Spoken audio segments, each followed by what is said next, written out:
Welcome back, everybody. We talk a lot on this channel about what is happening, what's going on out there, but we often don't talk too much about the why. And I am clearly motivated to get here on YouTube twice a day, and sometimes you guys kind of get out there and ask, why do you do what you do? And let me just lay that out once again here. I have 5 hard truths about what is coming and kind of why I want you guys to be as prepared as you can be. I see it as clear as day, and I know a lot of you guys see it as well. A lot of you guys are going to be like, yeah, absolutely. That's why I'm here. You guys knew this before you stumbled into this channel, most of you. Some of you hopefully had your eyes opened.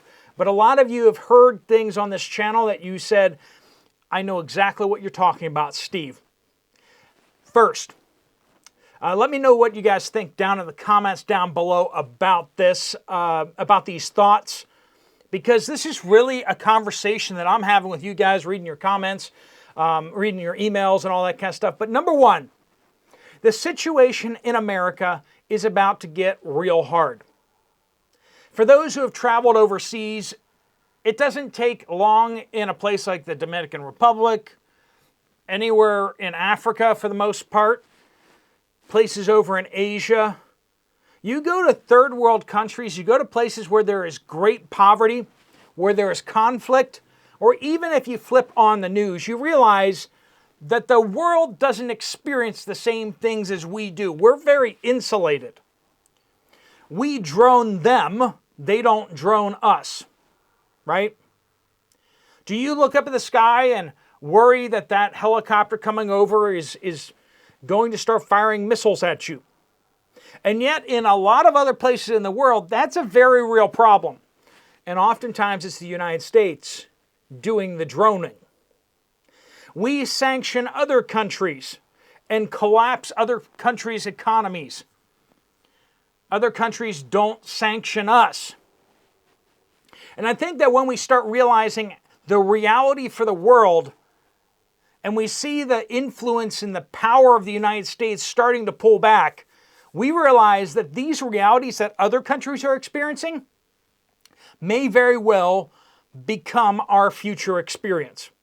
And in fact, as we look at things like the de-dollarization happening out there, other countries are dumping the dollar. We have skimmed off the world for many, many years, and the world is kind of done with the grift, right? They understand the scam now, and they don't want to participate anymore, because basically we've been taxing the whole world to fund the military so we can police the whole world. It really has been a truly economic empire like the world has never seen before.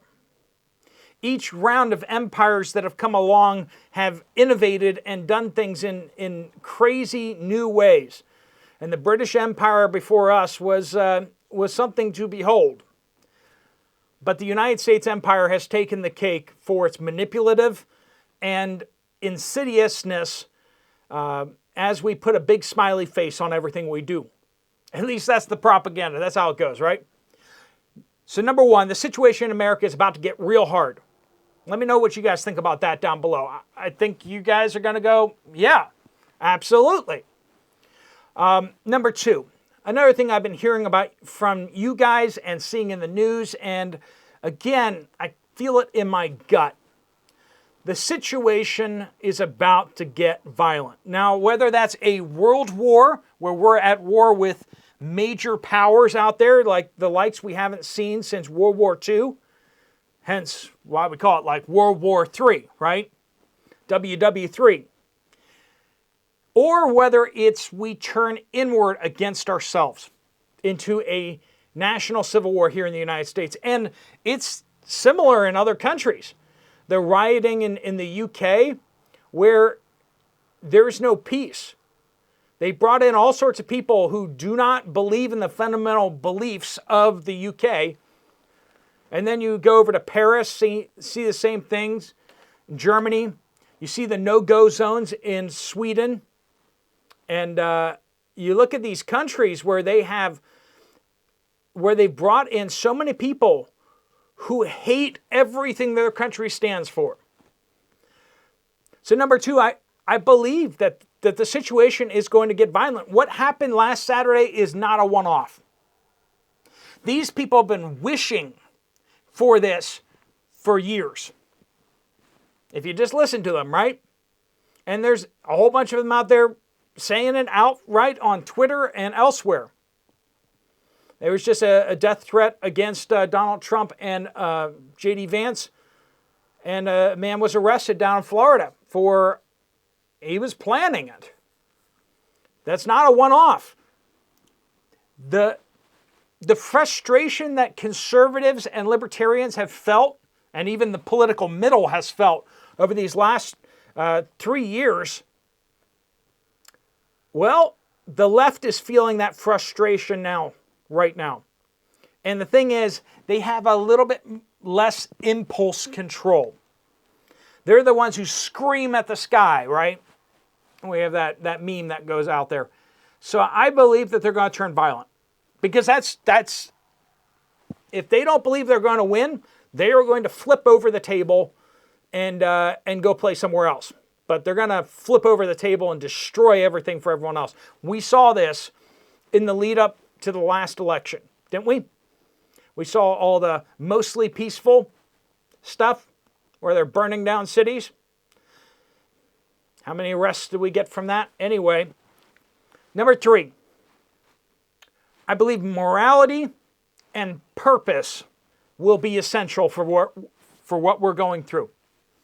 If a person can't trust you, you are a threat. If a person can't understand you, they can't trust you. If a person's political understandings or just their worldview understanding puts them opposed to you, they can't understand how you're thinking, they can't trust you. And if they can't trust you, then you're a threat. And that's where I believe a lot of this violence is going to be coming from. Is just this divide. It's not just I disagree with you, it's I disagree with you and I'm afraid you're going to do something about it, so I'm going to do something about it before you do something about it. Right? I mean, isn't that what we're hearing out there from the mainstream media? They're like, oh, well, Donald Trump brought this on himself because of his violent rhetoric. It's justified because you used mean words. And mean words and violence are basically the same thing. We've been hearing this, but they're going to start bringing this out practicality. We say things that they don't like. They bring physical violence against us. Friends, I believe that's where we're going.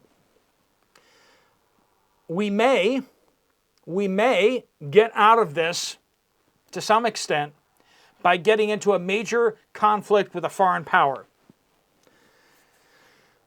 That's, which one's better? They're both horrible. They're both horrible. Both horrible options, and I pray for neither.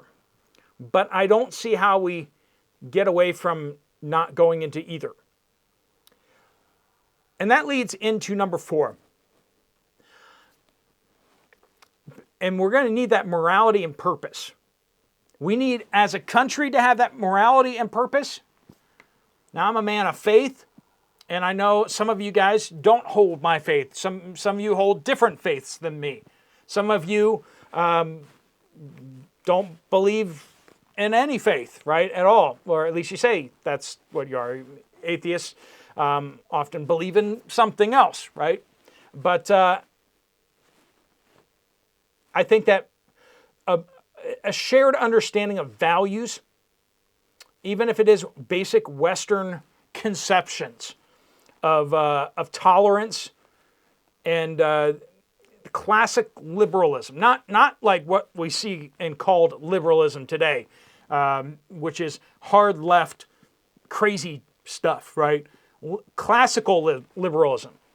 When you go around the world, classical liberalism thoughts where you should have an elected representative government, and there should be freedom of religion, freedom of speech, these type of things, right?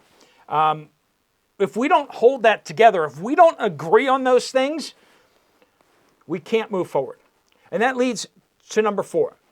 1 or 2 leaders can't turn this around. Now, even the House, the Senate, and the President, or if you're in Canada, the Parliament, or whether you're in France or Germany or the UK, or Australia, I meant, a few people can't turn this thing around, right? We have Nigel Farage and a bunch of the folks over there in the UK really trying to turn things around. Here in the United States, I really believe some of the people are out there trying to turn things around. In France, you got Marine Le Pen, right? You got Germany, you got, the conservative group out there. And these aren't even hard conservative groups. They're just mainstream, middle of the road type things. Because you have a lot of people who don't agree with conservative thought, who are just against all the crazy lunacy that's happening. Just a few people can't turn things around. It's going to take all of us, and it's going to take a sustained campaign. Remember the wall? Remember how we had the House, the Senate, Republicans had the House, Senate, and the presidency. Okay, so we're going to build the wall. They funded the wall. And Trump tried to build the wall. And the bureaucracy rose up to fight every step of the way. He hardly was able to build any of the wall because the bureaucracy, the deep state, fought back, and it's going to fight back again. If you think they haven't gotten more prepared over the last 4 years, it's even more entrenched, and they realized how close they were to getting defeated, and they have dug in deeper. Can we avert this with just a few political leaders? I pray, I literally pray to God that we can avert what I just said, a civil war or World War III. And we talk about these things on this channel. I know a lot of other channels talk about very similar things. I think we're all coming from the same place on. Let me know, once again, in the comment section if you're like, yeah, I agree with you on point 4. But we got to try, right? I mean, if there's a 1% chance to avert civil war or World War III, we got to give it a shake, right? But we have forces at play. There are people pulling the levers that I don't know if we can get out of. And so, vote, give to campaigns, and do all the things, right? But at the end of the day, we need to be responsible for ourselves and our families. That leads into point 5. Our present unbelievable prosperity.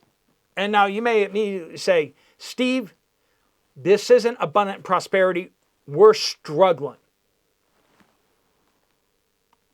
You're probably not going to get on a plane and go over to India. You're probably not going to get on a plane and go to Dominican Republic or go to Haiti or something like that. But I want you to mentally go there. Think about what it's like to live in a mud hut that you built with barely a tin roof, with your whole family living in the same room, cooking in the same room. Everything of your life happens in that same room, and you don't even have a door.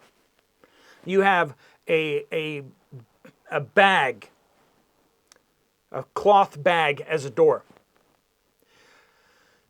You don't have access to clean water, and you definitely don't have access to medical care. If you want to charge up the little cheap Nokia cell phone that you have, that's not a smartphone, that's just a dumb phone. You have to go charge it at somebody else's house. Someone else that you know that has power. Because you don't have power in your hut. I want you to go there mentally and then tell me once again if you have unbelievable prosperity. And the answer is you do. If you live in the United States, if you live in the UK, if you live in any of these other Western countries, you have unbelievable prosperity. But, and this is the big but, the coming crisis presents us with a tremendous opportunity to avoid a lot of pain. If you can leverage this abundant prosperity to prepare for the coming collapse and struggle, you can potentially avoid a tremendous amount of pain. Having built relationships with people that you can agree to bug out at their location and that they can bug out at your location.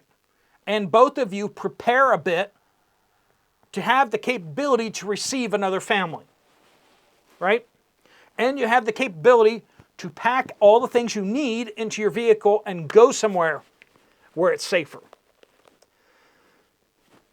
Having this ability, that's a relationship kind of thing.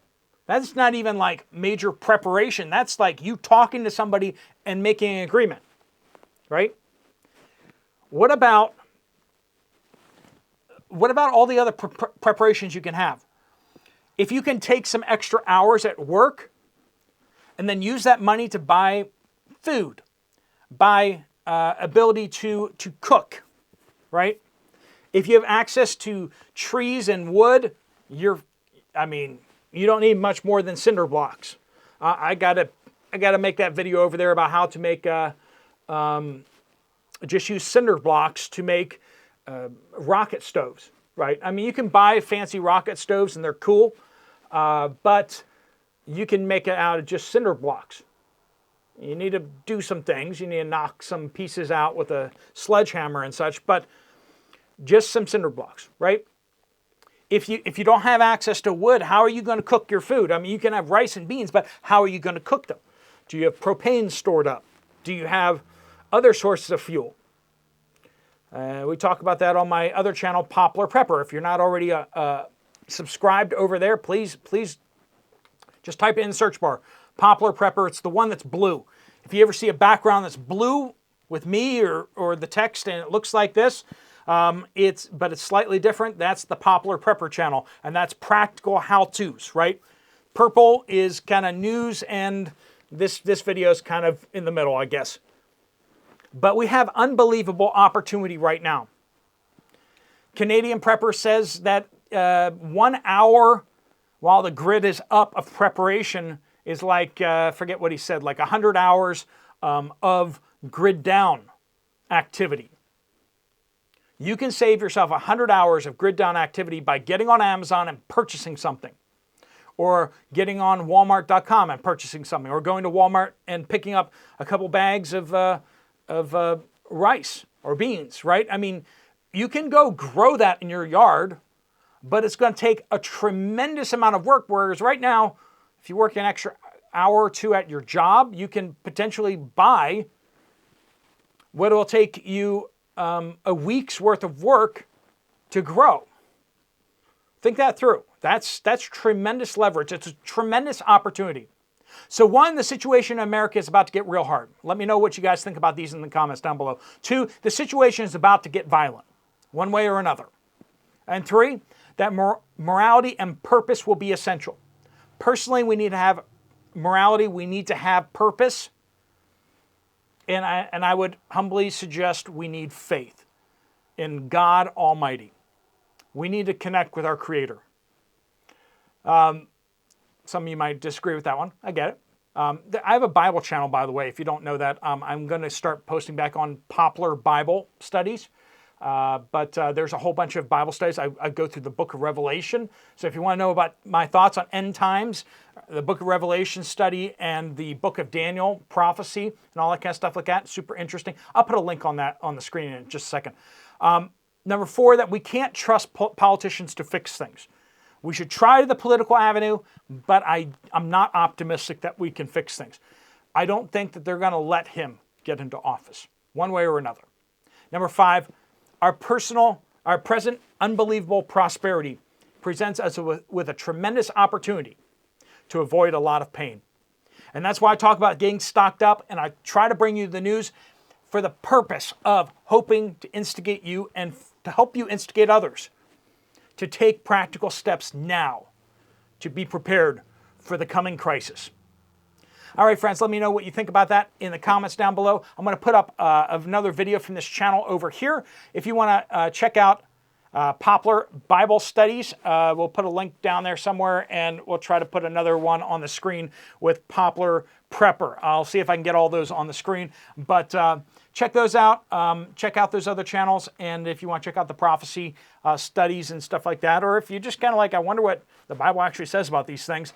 We don't take a super crazy perspective on any of those things, but rather a measured, this is what it says. And this is historically what it meant, and that type of thing. All right, friends, thanks so much for joining us. Steve Poplar of the Poplar Report out.